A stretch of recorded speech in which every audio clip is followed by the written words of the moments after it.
Hello, my name is Rich Howard, owner of Architectural Builder Supply, and this video is to bring you a closer look at the National Guard number 5020B.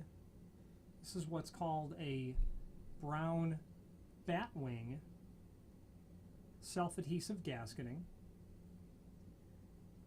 Not real familiar with it being called Batwing, but that's obviously a reference to the two fins that are inside of here. This is a TPE thermoplastic elastomer fins.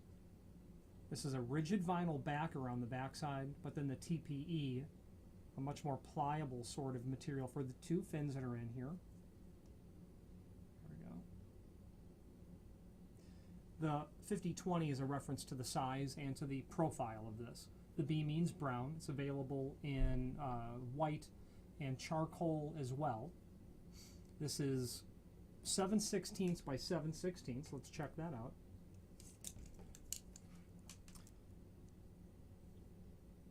Seven sixteenths. Okay. Self-adhesive back. It's difficult to see, but there's peel-away protective film that's back here. Okay. This is going to be compliant with smoke and draft control installations, as listed below in the extended description below this video. Okay. There is a very helpful link below this video as well to the product brochure, which shows everything important about the 5020 in comparison to its sister product from National Guard as well.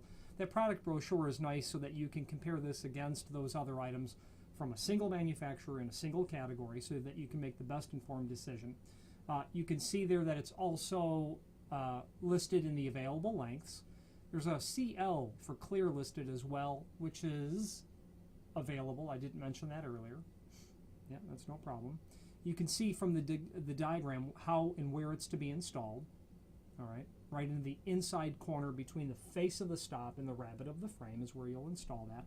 The Batwing sort of application is nice because it gives you a lot of surface area between the weather stripping or the smoke control, draft control material, and the face of the door. Actually on well, technically 3 different faces of the door. So a lot of coverage there. There's also a link below this video to the instructions. And the instructions are, you see this and you think, okay, instructions are the first thing you throw out. Sure, I understand. However, it's nice to review those pretty easy. I'd like to go through it now. I've installed this material and the instructions are invaluable, plus a couple of tips. The surface temperature of the frame, step 1, needs to be at least 50 degrees in order for the adhesive to do its job. I've never installed it in cold weather, but I'm going to take that for granted that you'll want to do that. Very importantly, step 2, I realized this the hard way. The frame must be completely clean and free of all debris before proceeding with the installation of the material. If there's any dust, the ability of the adhesive to do its job is going to be compromised. What you'll find is the next day, if the frame had dust on it or some other particulate, the adhesive will have failed. And you'll come the next day and parts of it will be no longer attached. And at that point, the adhesive can't be salvaged and you'll need to actually start over. In addition to that, make sure that if the frame has been painted, the paint is cured at least a week. That would be something that would be a problem as well. Step 2 is after you've cleaned the frame, if you've got a wax coated, not there'd be wax on a frame, but or a high gloss paint, rough it up a little bit with some sandpaper to give the adhesive a better chance to do its job. Being if this is a smoke control or a draft control, this weather stripping's got to be attached for the opening to be compliant. So you want to make sure that you follow those guidelines. Measure and pre-cut the pieces to fit the heads and jambs.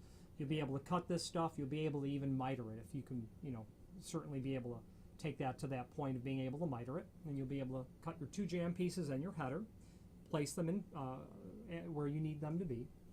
I like to do the head first. That's easier because when I've got my jams to be margined off, I always do a dry fit before peeling adhesive away to make sure that it fits correctly so I don't have to go in and try to modify something after I've got half of it attached to the frame.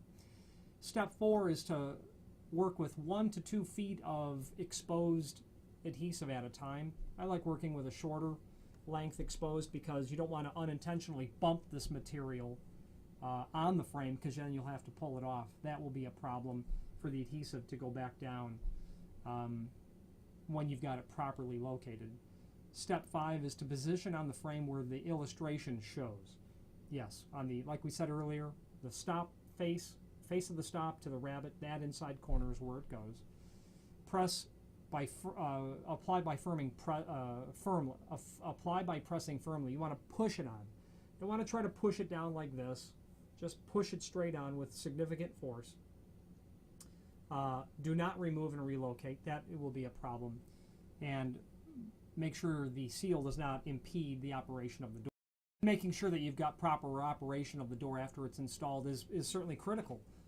The door does need to continue to function, and obviously if it's a fire, smoke, or draft control rated door, it must be self-closing and self-latching.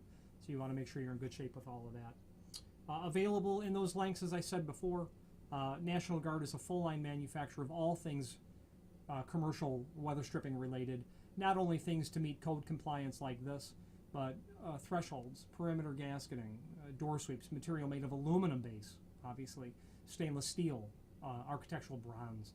If you have any questions on the National Guard 5020-5020B or any other National Guard product, please feel free to reach out to us. Thank you.